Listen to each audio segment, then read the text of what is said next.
Minister for Colleges, Training and University. Here. Thank you very much, Mr. Speaker. I'm delighted to rise today. I speak today on behalf of the community in which I've lived almost my entire life.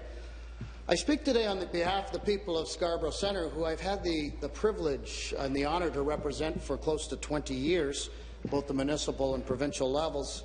I speak today with one voice with my Scarborough colleagues here today, as we all passionately have fought for this subway to Scarborough. Most importantly, I speak today as a Scarborough resident who has been fighting for a subway for our city centre for close to 20 years in office, but long before that, Mr. Speaker.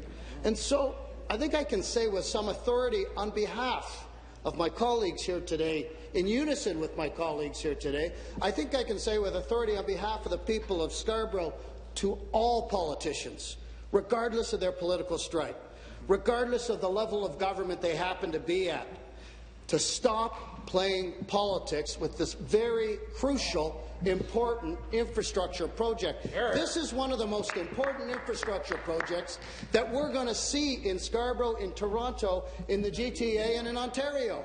It's absolutely critical that we move forward with this. And I'm proud, as my colleagues on this side of the House are, that our Premier, Kathleen Wynne, has stepped up to build this subway to the Scarborough City Centre with a $1.4 billion investment. Scarborough residents have cause to celebrate. After 30 years, Mr. Speaker, 30 years of waiting, we're finally going to get our subway. That's great news for our community. That's great news for our city.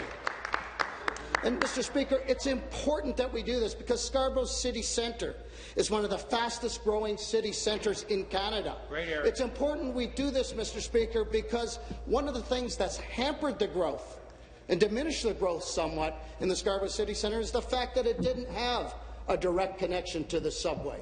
So this is really important for Scarborough, and it's important for our economy in Ontario, and certainly important for jobs in our community.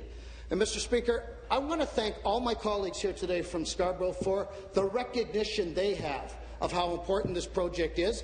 But I also, Mr. Speaker, want to thank the local representatives, many of whom get this as well. I want to thank Deputy Mayor Norm Kelly, who's with us on this. I want to thank Councillor Michael Thompson, who's with us on this. I want to thank Councillor Glenda Meremaker, who's also fighting hard for this subway line in Scarborough. We're working together, Mr. Speaker, on this because we're the people that live there.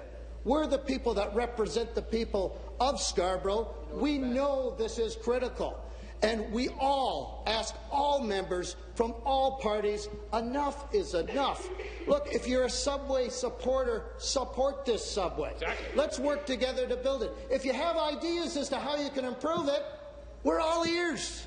Bring a little money to the table. Encourage the other parties to bring some money to the table. Our Conservative friends can go to the Prime Minister. He came to Toronto not too long ago, and he spoke out and said he prefers the subway routes. He does. But he brought no money. He didn't open his wallet to provide us with some help to be able to get it built. So far, we're on our own. And we're doing something pretty extraordinary. We're building the subway to the Scarborough City Centre on our own. But we welcome help from other levels of government, both municipally and federally. And we'll work with them if there's enhancements they want to see to the line. The minister was very, very clear about it. And frankly, we want to work with the folks on the other side of this place as well. We do. You know what? This isn't about us. This isn't about the next election. This isn't about the next mayoral election. This is about the people of Scarborough getting something that they deserve. Something they have been fighting for. We have been fighting for close to 30 years. Mr. Speaker, we deserve that respect.